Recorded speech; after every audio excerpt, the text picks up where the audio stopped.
It began as a night of joy, a celebration of love in Iraq's largest Christian town, Karakosh. Families had gathered from across Nineveh province, dressed in their best, filling the Al Haytham wedding hall with laughter and music. It was late September 2023, and for once the town that had endured war and displacement was alive again. And no one imagined how quickly that joy would turn to horror.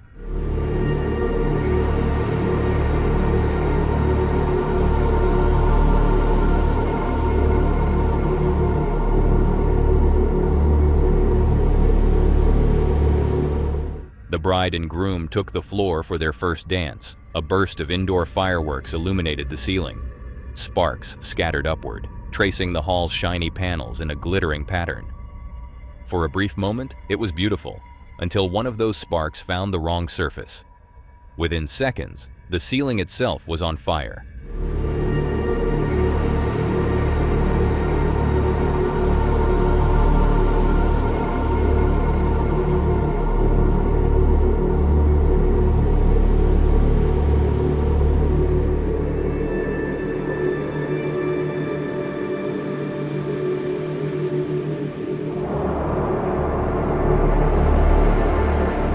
The decorations that had made the hall so stunning, the golden drapes, the plastic flowers, the foam ceiling panels, all of it fed the flames. The air thickened with black smoke. Panic spread faster than the fire. Guests screamed and rushed toward the exits, only to find them blocked or too narrow to escape through at once.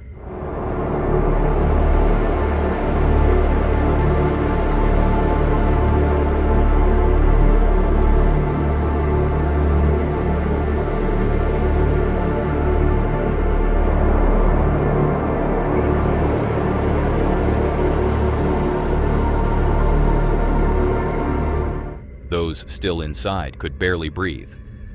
Toxic fumes from burning plastic filled the hall, turning it into a furnace. Power cut out as the fire consumed the wiring. What was once laughter and music became chaos, pounding on doors, collapsing ceilings, cries for help fading into the roar of fire. Outside, survivors watched in disbelief as the building they had just been celebrating in became fully engulfed. Some tried to run back in to save loved ones, but the heat was unbearable. When firefighters finally arrived, the structure had already begun to collapse.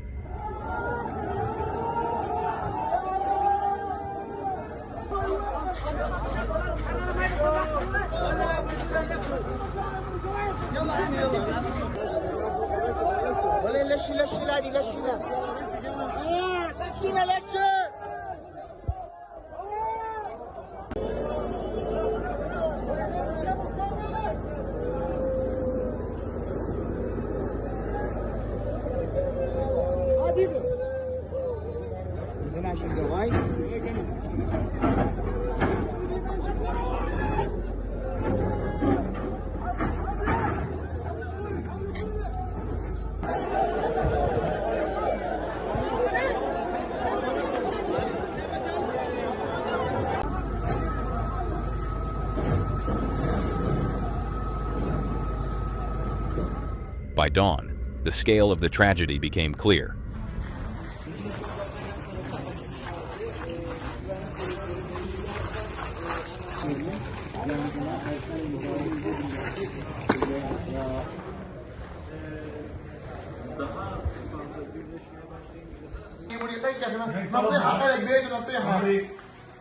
يعني اصحاب خذ بالناب اللي خذ دميتو قيلك ممينه يا مشاخين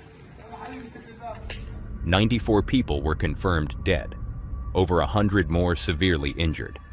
Entire families gone, mothers, fathers, children, all lost in a single night meant to mark new beginnings. Among the ruins of the wedding hall, melted chandeliers and scorched furniture were all that remained, haunting reminders of how fragile safety can be when profit and neglect take precedence. The community gathered for funerals that stretched for days, coffins lined in rows, each one representing a story cut short. For the Christian community of Karakosh, it was a wound unlike any other. A town that had once survived ISIS now faced devastation again, this time not from war, but from negligence. Officials soon revealed what many suspected.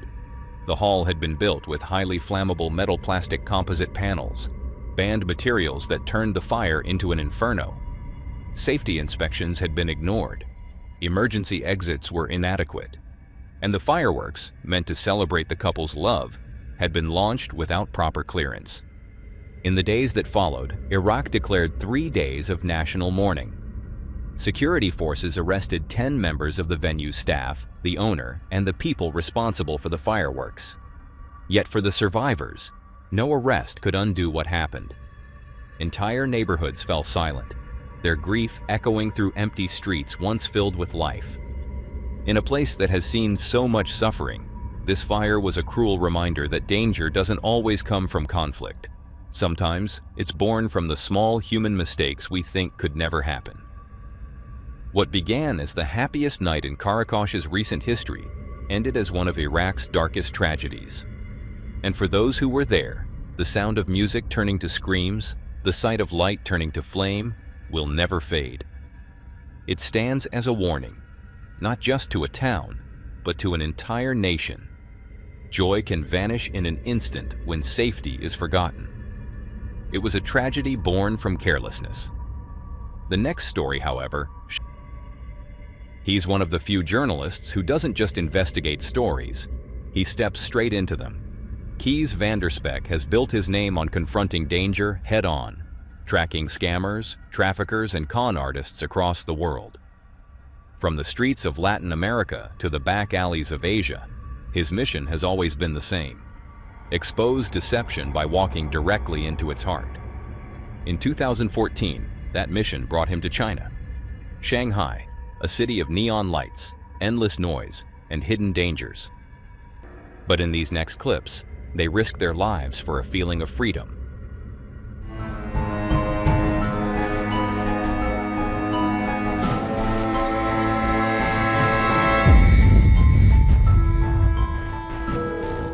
They call it freedom. The ability to move through the world without limits, to leap, climb, and balance above the rest of us, as if gravity itself were optional. Parkour, free running, urban climbing. Whatever you call it, it's not just a sport anymore. It's a test of nerve against the pull of the earth. For most, a rooftop is an ending, the last safe place before open air. But for these people, it's only the beginning. They sprint across ledges narrower than a hand, hang from cranes that sway in the wind, and dangle hundreds of meters above the ground with nothing but confidence holding them up. One misstep, one gust, one distraction, and that's it. There are no second chances at this height.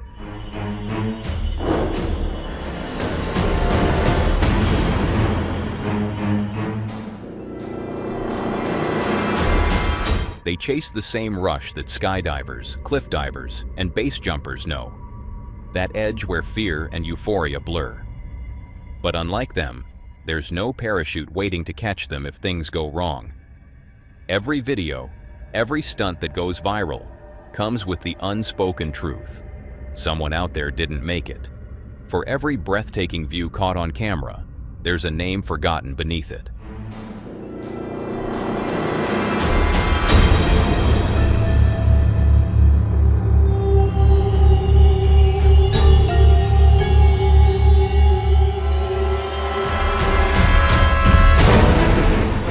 What drives them isn't always fame or thrill. For some, it's control. The pure, defiant act of mastering an environment built to contain them. Cities are cages of concrete and glass, but to these athletes, they're playgrounds. Where others see danger, they see rhythm, flow, and beauty. And that's what makes it so haunting, because what we see as reckless, they see as alive. The higher they climb, the smaller the world looks beneath them. Cars like ants, streets like scars. Up there, every sound fades except the wind and their heartbeat. But with every new record, every higher tower, the stakes climb too. Some will walk away, their hands trembling with adrenaline, laughing at the brush with death. Others won't. And maybe that's the cost of touching the edge of human possibility, that for a moment, they truly feel weightless, until gravity reminds them who's in control. So the next time you see a video of someone hanging from a skyscraper with one hand, remember this. You're not just watching a stunt, you're watching a person dance with mortality. And hope the music doesn't stop too soon. Those athletes danced on the edge of rooftops. The next story takes us to another edge, where one wrong move in the water could mean the same fate. Beneath the surface, the ocean is a world of silence and shadows, a realm ruled by instinct, speed, and hunger. It's a place where beauty and danger exist in the same heartbeat. For most of us, open water is freedom. For what lives below, it's survival. Every year, around 60 to 70 shark attacks are reported worldwide. Most end without tragedy, but each one begins the same way, with a moment of calm that turns suddenly, violently, into chaos. In 2024, there were only 47 unprovoked attacks recorded across the planet, the lowest number in almost 3 decades. The odds of being bitten by a shark are almost impossible. But the truth is, statistics mean very little when you're the one in the water.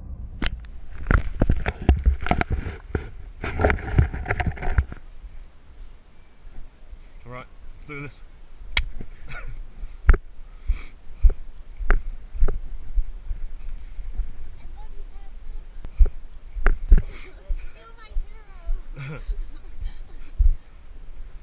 All right. It was supposed to be an ordinary swim, a quick dive into the cool, open water. But the sea doesn't always welcome you gently. Ready?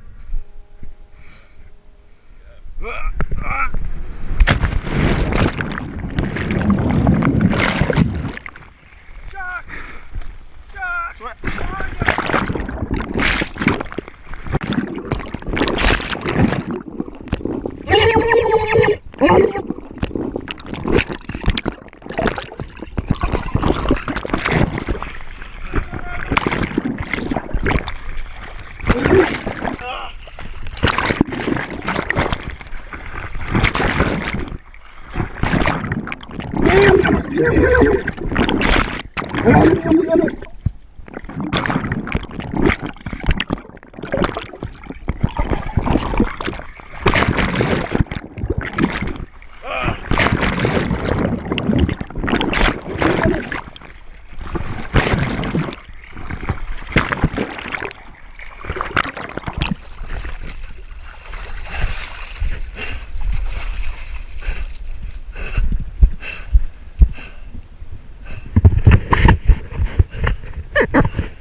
Holy shit. Moments after he hit the surface, the shape appeared, dark, heavy, slicing through the blue. A great white shark. He panicked. Anyone would. The surge of adrenaline, the instinct to flee, the overwhelming awareness that something enormous was moving toward him. But in that split second of fear, instinct gave way to reason. Instead of thrashing or diving away, he made the only choice that might save him. He stayed still, lifted his arm, and made a calm, deliberate motion. A silent warning for the shark to keep its distance. For a moment, time seemed to hold its breath. The great white circled, its shape cutting through the murky water as it drifted back into the deep, leaving the man with the ability to swim back to the rocks and climb out safely. What happened in that instant was something most people can't imagine. The thin line between fear and instinct, between prey and survivor. Because sharks don't stalk humans the way the myths suggest. They don't hunt us for food. Most encounters are mistakes, moments of curiosity, confusion, or defense. But when you're the one in the water, none of that matters. All you feel is the vast, cold truth that you've stepped into a world that isn't yours. Every year, millions of people swim, surf, and dive across the world. And almost none will ever see what this man saw. But that doesn't make the ocean any less wild. It reminds us that nature doesn't bend to our comfort zones, that in a world of safety rails and warning signs, the sea remains untamed, unpredictable, alive, and ancient. For the man in Sydney Harbor, that single moment changed everything.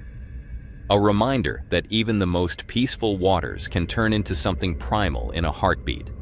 Because the ocean doesn't care who you are, only that you remember what it is. He faced the ocean and survived its mercy. But the next young man takes the same step, and sadly didn't have that luck. It was supposed to be a joke, a dare among friends. On a monsoon-swollen afternoon in Niwata village in India's Uttar Pradesh, the water of the Yamuna surged with the force of hidden rivers beneath it. The rain had not let up. The current was ruthless. Every inch of that river was pushing downward, unstoppable. At the edge of a bridge, a young man stood. His name was Mo Junaid, a daily wage worker, 19 or 21 years old depending on the report. His friends offered him a bet. Jump in for 500 rupees, about 4 pounds, and maybe win the challenge. The mood was casual, smiling, until it wasn't.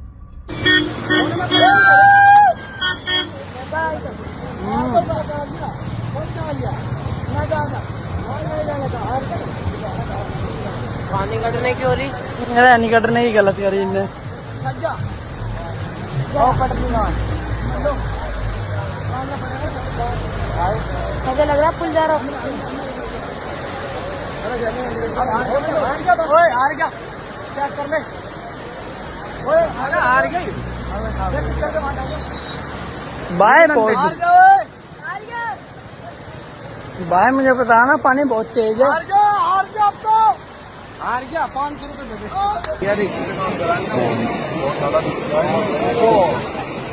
कुत्ती मारनी गलत है।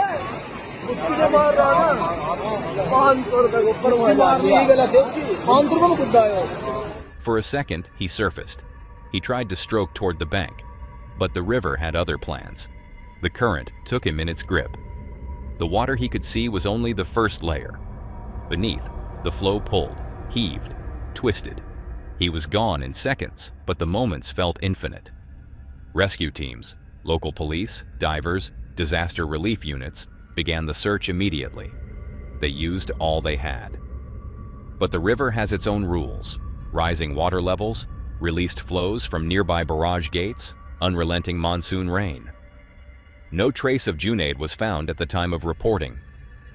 Behind this tragedy are larger truths: the lure of a cheap dare, the pressure of friends filming the moment, the stream of water that seems safe.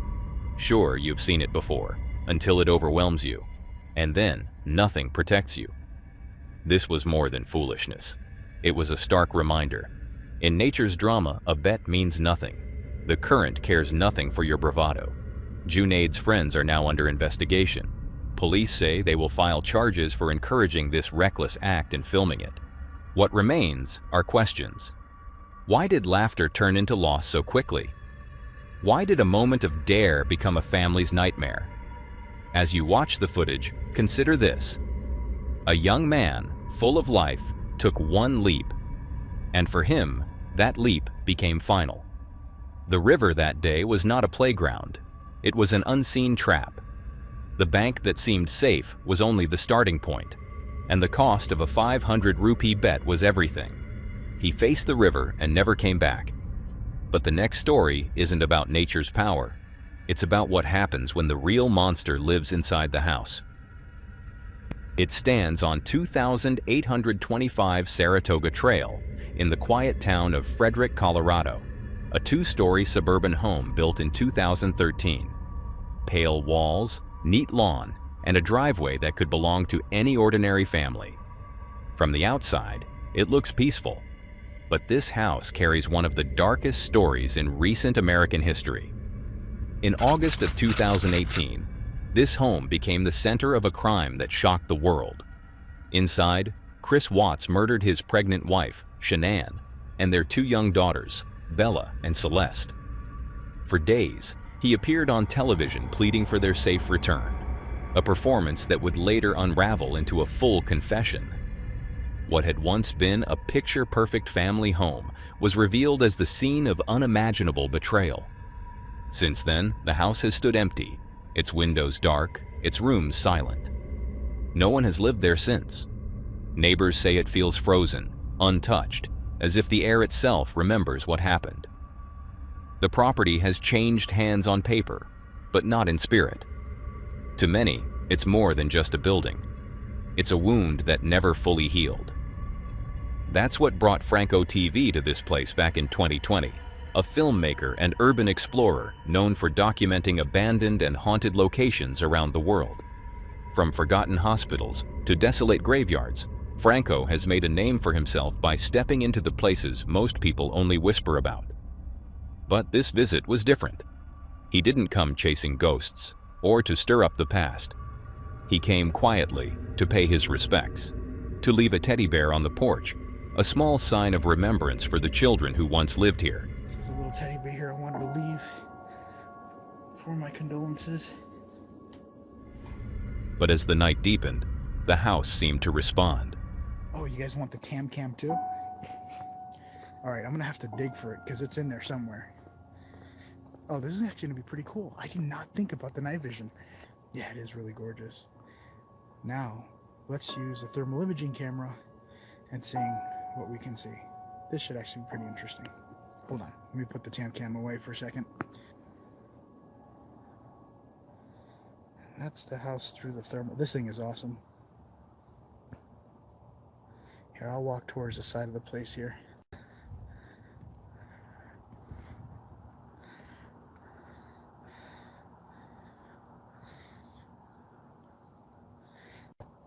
Yeah, I could zoom in on that night vision.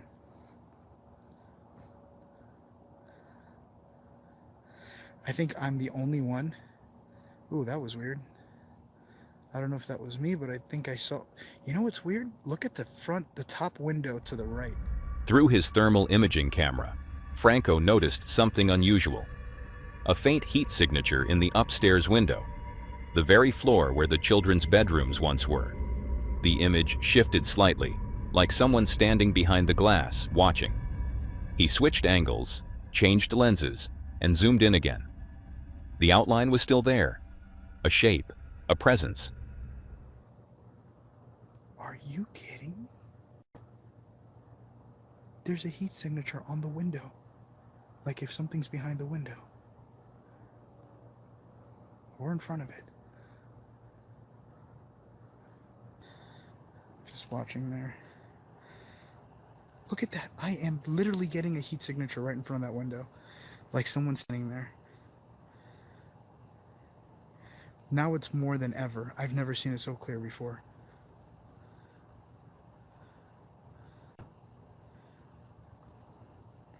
I'm gonna... Look at that. There is a legit... What is up with that?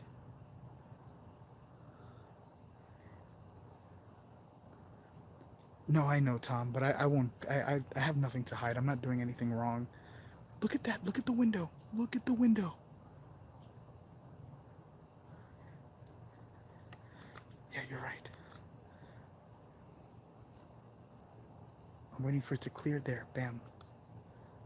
Oh my God, that is insane. It didn't vanish when the camera moved.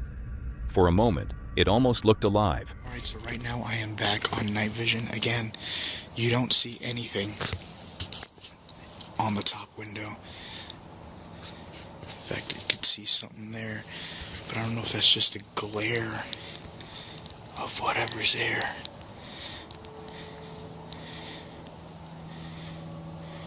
This was not supposed to be even a video. It was just a place that I came to visit. However, what I saw on the thermal I thought would be interesting to show you guys. I came here to drop off a bear. And I actually put the bear over here because it's like a little memorial here.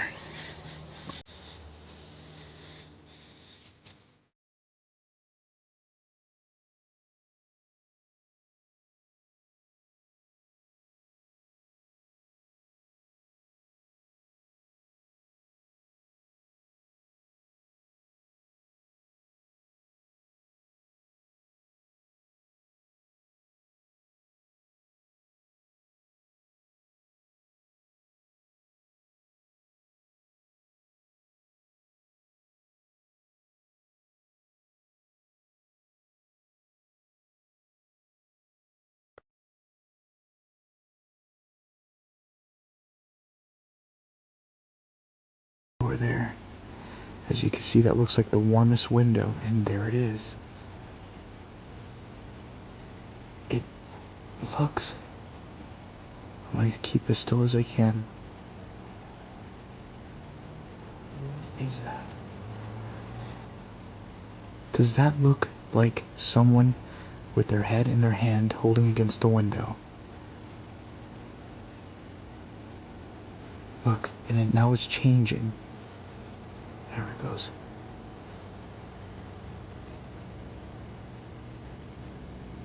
Oh, it moved.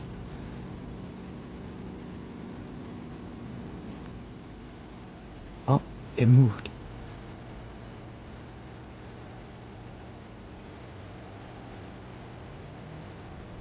What he captured that night was enough to make anyone uneasy. Some say it was just a reflection. Others believe it was something more. An imprint left behind by grief so heavy that even time hasn't been able to erase it. Whatever the truth may be, the Watts house remains what it has been since 2018, a symbol of how darkness can hide behind the brightest walls. And on that quiet Colorado night, Franco's camera may have caught more than just an image. It may have caught a memory that refuses to fade. That home carried the weight of the past. But in this final clip, danger isn't history. It's happening in real time. This footage was captured by a Ring doorbell camera in the UK. At around 4 a.m., a man and a woman approach an apartment and ring the doorbell. Right away, something feels disturbingly off. The woman's mouth is covered with tape, and her eyes are filled with fear. She stares directly into the doorbell camera, silently pleading for help, as if trying to warn whoever's inside not to open the door. Beside her, the man reaches into his jacket, his movements tense and deliberate. Given what the camera is showing, it's hard to imagine anyone choosing to open the door, but that's exactly what happens. The woman is, in fact, the homeowner's mother.